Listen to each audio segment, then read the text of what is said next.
Total 14 वर्षाचा experience pure आयुर्वेदातला आजपर्यंतचा माझा आहे. तर मुलगी आणि मग तिला एकटीला पुण्याला पाठवायचं. खरं तर 12वी नंतर असं काही डिसाईड केलं नव्हतं की काय करायचं आहे वगैरे. यांत्रिकीकरण वाढलं आहे आपलं.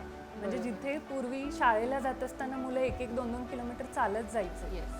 आता सायकलवर जातात, रिक्षाने जातात, बसनी जातात. तुम्ही एक तुमचं शेड्यूल फिक्स करून घ्या आणि त्याप्रमाणे रोजचं तुमचं शेड्यूल असलं पाहिजे. नमस्ते, मी ॲडव्होकेट टीरा धाडगे.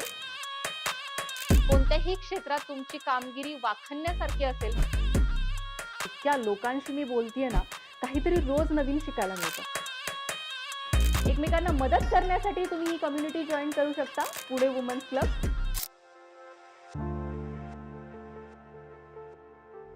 नमस्कार, मी ॲडव्होकेट नीरा धाडगे तुमचं सहर्ष स्वागत करत आहे पॉडकास्ट विथ नीरामध्ये.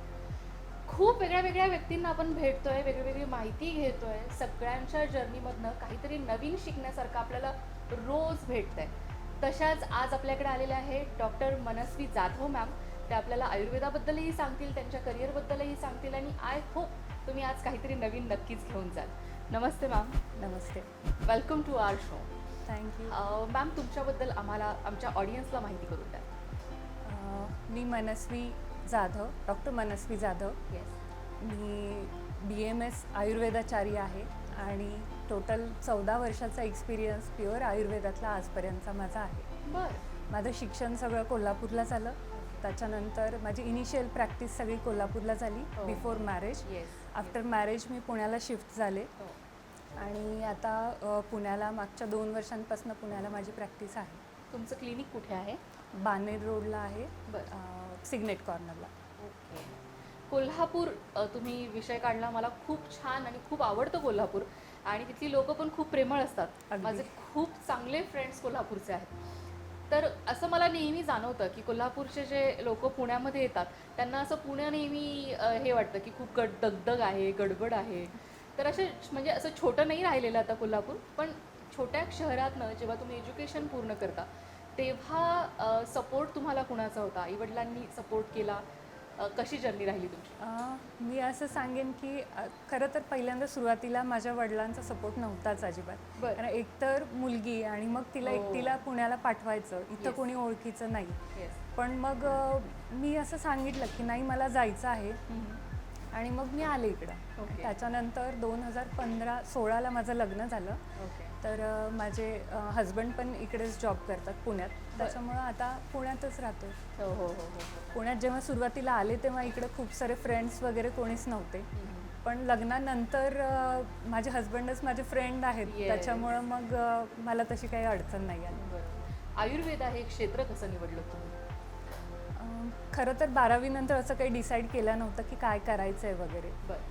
माझे वडील स्वतः गॅजेटेड ऑफिसर होते MPSC सिलेक्शनमधनं. तर Okay. घरच्यांचं असं होतं की तू थोडंसं गव्हर्मेंट जॉबच केला तर Yes, बरं yes, पडेल. yes. पण सुरुवातीपासूनच मी माझ्या वडिलांची गव्हर्मेंट जॉबमधली स्ट्रगल बघितली होती. बरोबर.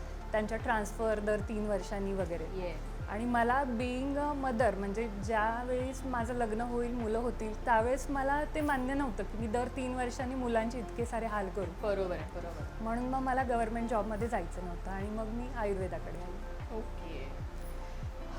कोणत्या क्षेत्रामध्ये म्हणजे आयुर्वेदामध्ये खूप गोष्टी आहेत शिकण्यासारख्या आणि प्रवृत्ती आपण बोलतो, कफ प्रवृत्ती, वात प्रकृती आपण त्या भरपूर त्याच्यामध्ये हे आहेत. या सगळ्या विषयांमध्ये जेव्हा तुम्ही काम करता तेव्हा त्याच्यातल्या पर्टिक्युलर कोणत्या विषयावर तुमचं जास्त भर असतो? मी आत्तापर्यंत माझ्या ओव्हरऑल प्रॅक्टिसमध्ये इनफर्टिलिटीवरती मॅक्झिमम काम केलेलं आहे. बरं. त्याच्याबरोबरच डायबिटीस रिव्हर्सल किंवा हार्ट डिसीज रिव्हर्सल बरं. याच्यावरती जास्त काम केलं आहे. ओके. सुरुवातीची मी जसं म्हणलं की माझी प्रॅक्टिस कोल्हापूरची आहे. येस. आता पुण्यासारख्या ठिकाणी खूप साऱ्या याच्यासाठी ॲलोपॅथीच्या रेमेडीज आहेत अवेलेबल. बरोबर. म्हणजे जेव्हा मी प्रॅक्टिस सुरू केली त्यावेळेस टेस्ट ट्यूब बेबी असेल, IVF असेल, बरोबर. या सगळ्या गोष्टी पुण्यासारख्या ठिकाणी अवेलेबल होत्या. हो. पण मग गावाकडे काय त्याच्यासाठी सोल्युशन? बरोबर. आणि मी असे माझे पेशंट बघितलेत की ज्यांना 10 वर्ष, 15 वर्ष, 20 वर्ष मुलं नाही आहेत. हो. त्यामुळे मग मी असं ठरवलं की आपल्याला ह्याच्यात काहीतरी करायचं आहे. जे लोक 20-20 वर्ष मुलासाठी तरसत आहेत, बरोबर. त्यांच्यासाठी आपल्याला काहीतरी करायचं आहे. आणि म्हणून मग मी इनफर्टिलिटीवरती प्रॅक्टिस सुरू केली. जी आपली आत्ताची जीवनशैली आहे त्याच्यामध्ये आहे ना खूप बदल होत राहतात. आपण खूप गोष्टी करतो, स्ट्रेस मॅनेज आपला होत नाही. बरोबर. आणि खूप सारे जे लग्न असतात, जी मॅरेज इन्स्टिट्यूट आहे आपली, त्याच्यामध्ये पण इतका भर असतो की ज्याच्यामुळे त्या मुलीवर इतकं प्रेशर येऊन जातं.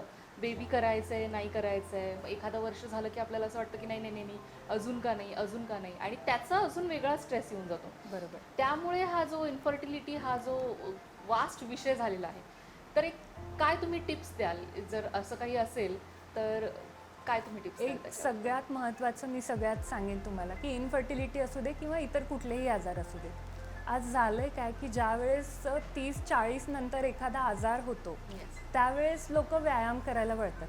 बरोबर.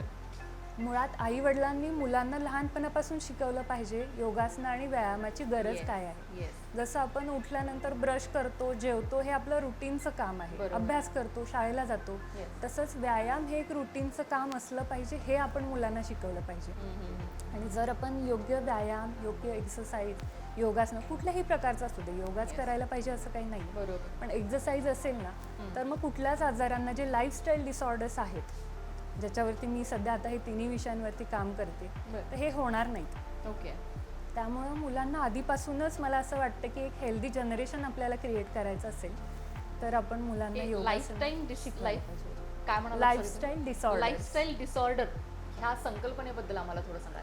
नक्कीच.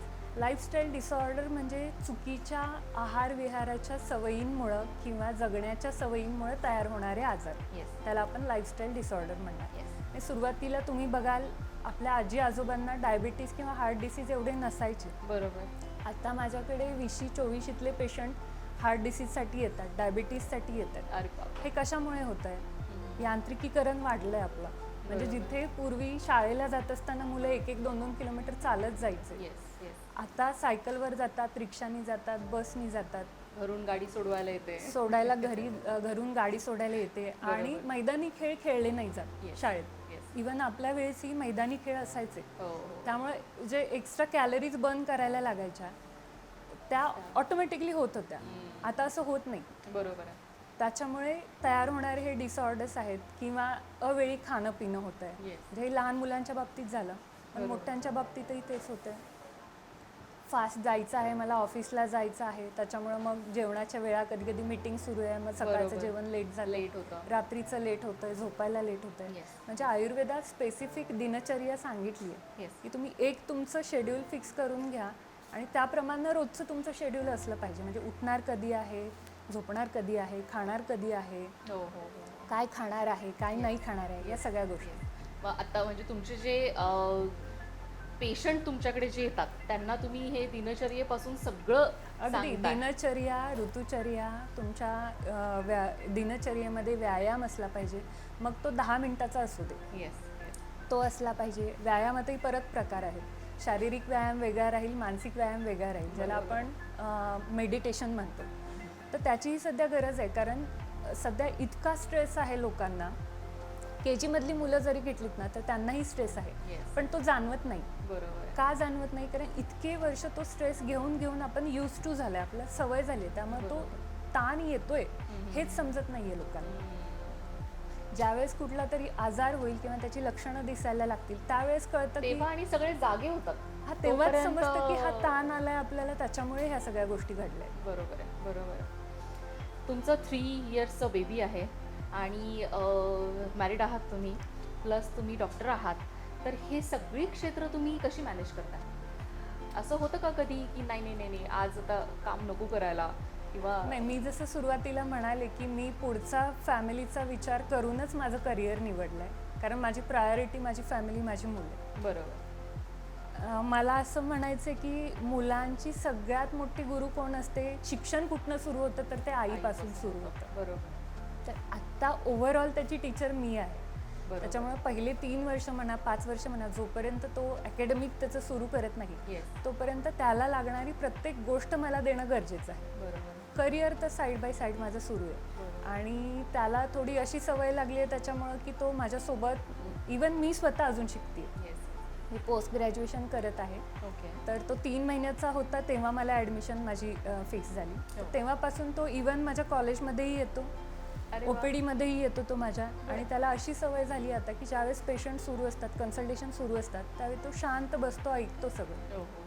म्हणजे त्या पद्धतीनं त्याला अडॉप्ट केलेलं आहे. Yes, yes, yes. थोडी तुम्ही एक धावपळ दोन- होते, हो. पण मग होतं मॅनेज सगळं. ओके. तुम्ही 1-2 ब्युटी पॅजंट्समध्ये पार्टिसिपेट केला आहे. तो कसा होता एक्सपिरियन्स? हो, ब्युटी पॅजंटमध्ये म्हणजे कोविड नंतर मेडिक्विन मेडिको पेजंट एक होता, ज्याच्यात मी पार्टिसिपेट केलं होतं. ओके. छान होता जर्नी. म्हणजे कोल्हापूरची असल्यामुळं मला ॲक्च्युली या फील्डबद्दल किंवा फॅशन इंडस्ट्रीबद्दल काहीच माहिती नव्हतं. Yes yes yes. आणि मग ऑपॉर्च्युनिटी आली, मग म्हटलं चला करूया पार्टिसिपेट. पण ओव्हरऑल जर्नी छान होता माझा. खूप मस्त. काय असं वेगळं तुम्हाला त्याच्यातनं शिकायला मिळालं? मला एकतर हे शिकायला मिळालं की कुठलंच फील्ड असं नाही आहे. म्हणजे सुरुवातीला मला असं वाटायचं की अरे फॅशन इंडस्ट्री आहे, आपण एवढे साधे म्हणजे मला मेकअपबद्दल पण माहिती नव्हता. येस. पण मग तिथं गेलो आणि मग कळालं की अरे असं काही नसतं की it is not a rocket science. Yes yes. Being a doctor आम्हाला फक्त म्हणजे पेशंट आणि फक्त एवढं स्टडीज एवढंच माहिती असतं. येस. पण मग कळालं की अरे हे काही खूप डिफिकल्ट नाही आहे, आपणही करू शकतो. आणि तो कॉन्फिडन्स जो फॅशन इंडस्ट्रीत आपण करू शकतो, हा कॉन्फिडन्स आहे तो नक्कीच मला तिथून मिळाला. जेव्हा आपण टीव्हीवर बघत असतो ना सगळं, तेव्हा एकदम छान छान वाटतं. आणि जेव्हा आपण त्याच्यामध्ये उतरतो किंवा जेव्हा हे छोटे छोटे आता खूप खूप सारे ऑर्गनायझर खूप छोटे छोटे असे इव्हेंट्स करतात, बरोबर. तर त्याच्यामध्ये जेव्हा पार्टिसिपेशनला आपण जातो ना, तेव्हा तो तिथे जाईपर्यंतचा कॉन्फिडन्स आणि तिथून बाहेर आल्यानंतरचा वेगळा असतो. कॉन्फिडन्स हा थोडा वेगळा असतो. नक्कीच. त्याच्यामुळे मला खूप छान वाटतं जेव्हा लोक ब्युटी पॅजंटमध्ये पार्टिसिपेट करतात किंवा कोणत्या तरी फॅशन वॉकमध्ये पार्टिसिपेट करतात, कारण ते त्यांचं जॉनर नसतं, कधीच ते त्या गोष्टी करत नाहीत. तुम्हाला एखादी अशी ॲडवाईस जी एकदम वर्स्ट ॲडवाईस तुम्हाला आत्तापर्यंत रिसीव्ह केलेली? अशी सांगेन मी की ज्यावेळेस BMS करतो त्यावेळेस बऱ्याचदा BMS डॉक्टर ॲलोपॅथी फील्ड निवडतात. तर इनिशियल डेजमध्ये मला सगळे म्हणायचे की म्हणजे त्यावेळेस इतकं आयुर्वेदा नव्हतं. 2008 साली मी पासआउट झाले.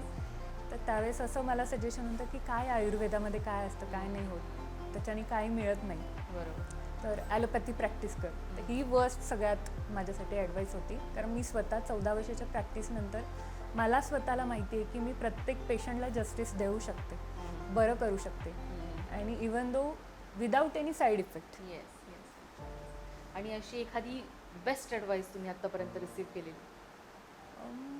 बेस्ट ॲडवाईस आत्तापर्यंत खूप साऱ्यांनी, म्हणजे मला अगदी लहान मुलांनी सुद्धा एखादी गोष्ट सांगितली तर ती मी पॉझिटिव्हली घेते.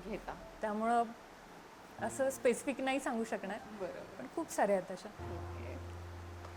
खूप छान वाटलं मॅम तुम्हाला आज भेटून. आणि जसं तुम्ही आता सांगितलं की छोट्या छोट्या गोष्टी किंवा जेव्हा लहान मुलं सुद्धा आपल्याला काहीतरी सांगतात तर त्याच्यातनं खूप काही घेण्यासारखं असतं. आमच्याकडून खूप शुभेच्छा तुम्हाला. आणि आय होप आपल्या ह्या आजच्या पॉडकास्टमधून तुम्हाला खूप सारे लोक अप्रोच करतील आणि तुमच्याकडून खूप साऱ्या गोष्टी शिकून घेतील. Thank you so much. आज मला एक गोष्ट आणखी नमूद करावीशी वाटते की आपण दरवर्षी ज्यांची फायनान्शियल कंडिशन नाही आहे अशा 5 पेशंटला इनफर्टिलिटीच्या 5 पेशंटना फ्री ट्रीटमेंट देतो. ओके, मस्त. इनफर्टिलिटीचा प्रॉब्लेम सॉल्व्ह करायला मॅम इथं आलेल्या आहेत आणि त्यांच्याकडे त्यांचं असं म्हणणं आहे की ज्यांची फायनान्शियल कंडिशन स्ट्रॉंग नाही आहे किंवा जे स्वतः अफोर्ड नाही करू शकत आहेत त्यांच्यासारख्या 5 लोकांना त्या फ्री ऑफ कॉस्ट सर्व्हिस देतात. थँक्यू.